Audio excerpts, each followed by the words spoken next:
जय हिंद दोस्तों, स्वागत है आप सभी का आपके अपने परिवार रोजगार कोचिंग रूट की शिक्षा की नगरी में। मैं विपिन चौधरी उम्मीद करता हूँ आप सब अच्छे हैं, आप सब बेहतरीन हैं, आपकी तैयारी अच्छी चल रही होगी। और जैसे कि आप सभी बच्चों को इंतजार था कि रेलवे ग्रुप डी की एग्जाम डेट नहीं आ रही है, तो बेटा आप देख रहे हो कि रेलवे ग्रुप डी की एग्जाम डेट आ चुकी है। और बेटा ये रेलवे ग्रुप डी की जो एग्ज़ाम डेट है वो 17 नवंबर है। 17 नवंबर से दिसंबर एंड तक आपका एग्ज़ाम जो है वो चलने वाला है। तो अब बेटा आप जी जान लगा दीजिए, यदि आपको एक गवर्नमेंट जॉब चाहिए तो ये 2 महीने आपके लिए बहुत ही महत्वपूर्ण होने वाले हैं। लेकिन सबसे बड़ा सवाल ये है कि सर 2 महीने में हमको क्या पढ़ना है, किस प्रकार से पढ़ना है, कैसे तैयारी करें ताकि हमारा एग्ज़ाम जो है वो क्वालिफाई हो जाए। ठीक है, तो इसी पर मैं चर्चा करने वाला हूं। एग्जाम का पैटर्न क्या होगा, एग्जाम का सिलेबस क्या है, कहां से आपके कितने क्वेश्चंस जो है वो देखने को मिल जाते हैं। तो चलिए स्टार्ट करते हैं इस वीडियो को। यदि आप हमारे चैनल पर नए हैं तो चैनल को सब्सक्राइब करें और अपने दोस्तों के साथ शेयर करें। और इसमें मैं आपके लिए क्या सहायता कर सकता हूँ इसके बारे में भी बात करूँगा। ठीक है, तो चलिए दोस्तों देखिए ध्यान से। देखो, सबसे पहले तो मैं एग्जाम पैटर्न की बात कर लेता हूँ सर। तो यहाँ पर जो आपका मैथ्स है, आपको मैथ्स देखने को मिलता है। मैथ्स के कितने क्वेश्चन आते हैं, तो मैथ्स के बेटा आपके 25 क्वेश्चन जो है वो देखने को मिल जाते हैं। ऐसे ही आपके रीजनिंग के यहाँ पर 30 क्वेश्चन देखने को मिलते हैं। और जर्नल साइंस के आपके 25 क्वेश्चन आपको देखने को मिलेंगे। और यहाँ पर देखो आप जीके के आपको बेटा 20 क्वेश्चन देखने को मिलेंगे। ठीक है, तो यहाँ पर एक क्वेश्चन आपका 1 नंबर का होता है, तो यहाँ पर इसके 25 नंबर दिए जाएंगे। बेटा यहाँ 30 नंबर होंगे, यहाँ आपके 25 नंबर होंगे और यहाँ पर आपके 20 नंबर होंगे। मतलब नंबर ऑफ क्वेश्चंस जो है वो आपके 100 होंगे और मार्क भी आपके 100 होंगे। मतलब आपके बेटा 100 क्वेश्चन है और 100 ही मार्क्स के आपके क्वेश्चन होते हैं। तो हम इसमें बात करते हैं कि सर हमारी जो कट ऑफ है वो क्या रह सकती है। तो बेटा आप अगर इसकी तैयारी कर रहे हो तो फॉर्म आपको पता है लगभग 1 crore plus form group D के अंदर डाला गया है। और कहीं ना कहीं वैकेंसी की संख्या आपकी बार पिछली बार से कम है। तो यहाँ पर जो कट ऑफ आपकी रहने वाली है, तो आप मान के चलिए कि भैया जो हमारा सेफ स्कोर होने वाला है वो लगभग 70 से 75 के बीच हमारा सेफ स्कोर होने वाला है। अब ये 70 से 75 हम किस प्रकार से यहाँ पर ला सकते हैं, क्या हमारी रणनीति होनी चाहिए, इसके बारे में हम चर्चा करेंगे। ठीक है, देखिए यहाँ पर आपको बेटा जो फुल टाइम दिया जा रहा है, टाइम कितना है आपका बेटा 90 मिनट, मतलब पूरा 1.5 घंटे का समय आपको दिया जाएगा। देखिए ध्यान से, सर निगेटिव मार्किंग कितनी है, तो निगेटिव मार्किंग बेटा आपकी 1/3 है। यदि आपने यहाँ पर 3 क्वेश्चंस गलत कर दिए तो आपका एक सही क्वेश्चंस भी काट लिया जाएगा। ठीक है, तो आप ध्यान से देखेंगे। अगर बेटा एग्जाम की डेट की बात करें तो एग्जाम आपका कब है, तो 17 नवंबर से आपका एग्जाम स्टार्ट होने वाला है। तो उम्मीद कर रहा हूँ कि आप एग्जाम पैटर्न को समझ पाए होंगे। अब हम बात करते हैं कि सर इसका जो सिलेबस है, सिलेबस में हमें क्या क्या पढ़ना होगा, मैथ्स में हम क्या पढ़ेंगे, ठीक है, रीजनिंग में हमें क्या पढ़ना है, जीएस में क्या पढ़ना है, ये सारी चीज़ें मैं आपको बताने वाला हूँ। आप बने रहिए वीडियो में, देखिए ध्यान से। देखो मैथ्स में हमें क्या पढ़ना है इस बारे में हम चर्चा करने वाले हैं। तो दोस्त अगर हम मैथ्स की बात करें तो मैथ्स में आपको सबसे पहला जो टॉपिक्स कवर करना है वो नंबर सिस्टम करना है। ठीक है, आप ध्यान से समझेंगे।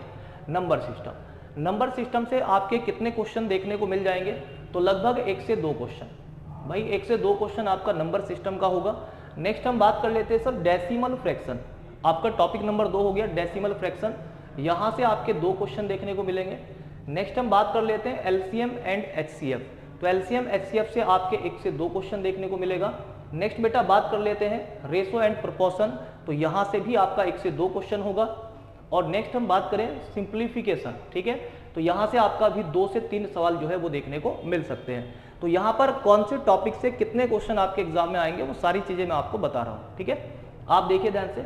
अगर हम टाइम एंड डिस्टेंस की बात करें तो बेटा एक क्वेश्चन आपका देखने को मिल सकता है। Profit and loss and discount से आपके 2 से 3 सवाल देखने को मिलेंगे। ट्रिग्नोमेट्रिक और आपकी ज्योमेट्री से लगभग बेटा 2 से 4 सवाल देखने को मिलेंगे। स्क्वायर रूट से आपका 1 क्वेश्चन देखने को मिलेगा। मेंसुरेशन बेटा आपके 2 क्वेश्चन होंगे। आप ध्यान से इसी टॉपिक को पढ़ के जाएंगे। अलजेब्रा आपका बेटा 1 क्वेश्चन होगा। परसेंटेज 1 से 2 सवाल आपका। टाइम एंड वर्क यहाँ पर 1 से 2 क्वेश्चन आपको देखने को मिलेगा। सिंपल इंटरेस्ट और चक्रवृद्धि ब्याज से 1 से 3 सवाल। ठीक है, यहाँ से बहुत बढ़िया क्वेश्चन पूछे जाते हैं।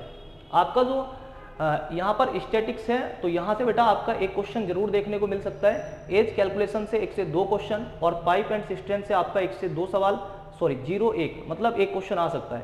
अलजेब्रा से आपके 2 से 3 सवाल देखने को मिलेंगे। तो उम्मीद कर रहा हूँ कि मैथ्स में आपको लगभग बेटा 18 टॉपिक कवर करने हैं। यदि आप 18 टॉपिक कवर करते हैं तो यहाँ से आपके कितने क्वेश्चन हैं, तो सर 25 क्वेश्चन मैथ्स के आएंगे। और इन 25 क्वेश्चंस में आप ज़्यादा से ज़्यादा स्कोर कैसे कर सकते हैं, तो जो अभी तक आपने पढ़ा उसका रिवाइज और प्लस आप मॉक टेस्ट और PYQ जो है रेलवे के लगा सकते हैं, जो कि पिछली बार 2022 में ग्रुप डी का एग्जाम हुआ था। तो नेक्स्ट हम आगे बात कर लेते हैं सर। देखो ध्यान से, अगर हम यहाँ पर देखें तो जर्नल अवेयरनेस से आपके क्या क्या क्वेश्चंस जो है वो देखने को मिलेंगे।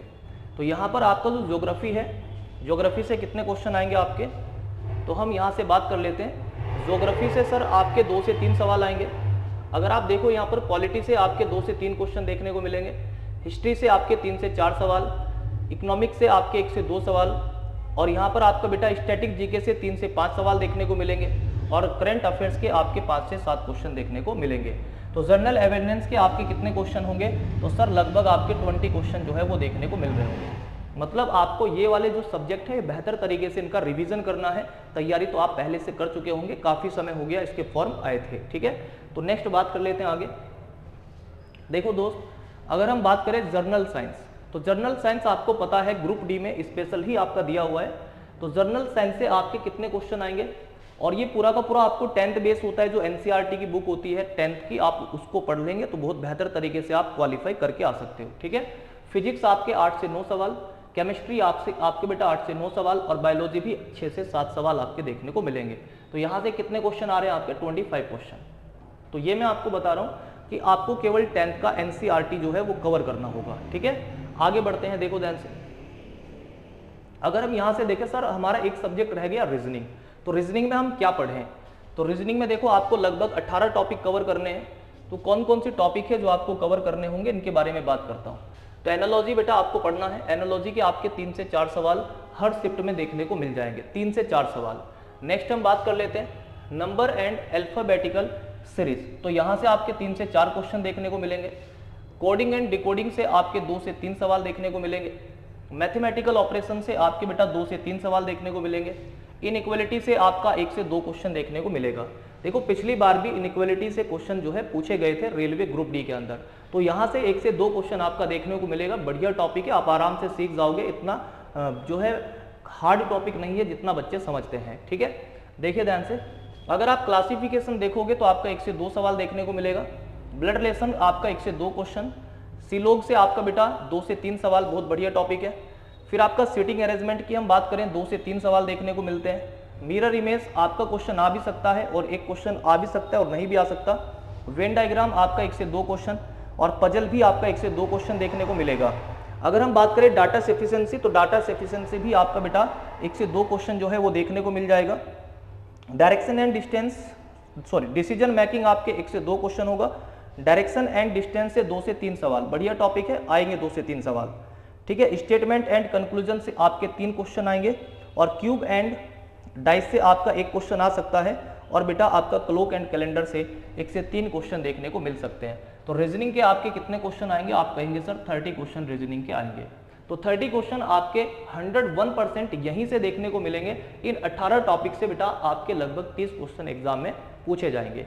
तो आप सभी बच्चे जब अभी रिवीजन करना शुरू करेंगे तो सबसे पहले आप इन्हीं टॉपिक्स को पढ़ें। उसके बाद अगर समय बच जाता है तो आप और टॉपिक जो आपके बचेंगे आप उन पर काम कर सकते हो, ठीक है।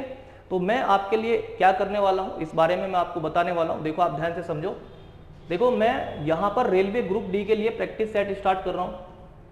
जो अभी आपका रेलवे ग्रुप डी है तो इसके लिए प्रैक्टिस सेट स्टार्ट कर रहा हूँ, और लगभग बेटा वो प्रैक्टिस सेट आपके जो होंगे, जो आपका 2022 में एग्जाम हुआ उसी के सभी PYQ जो है आपको सॉल्व कराए जाएंगे, ठीक है। तो आप सभी बच्चे अगर नए हैं तो आप मेरे साथ जुड़कर तैयारी कर सकते हैं और अपनी तैयारी को आप बेहतर कर सकते हैं। तो मिलता हूं नेक्स्ट वीडियो में। आज के लिए इतना ही, धन्यवाद। जय हिंद, जय भारत।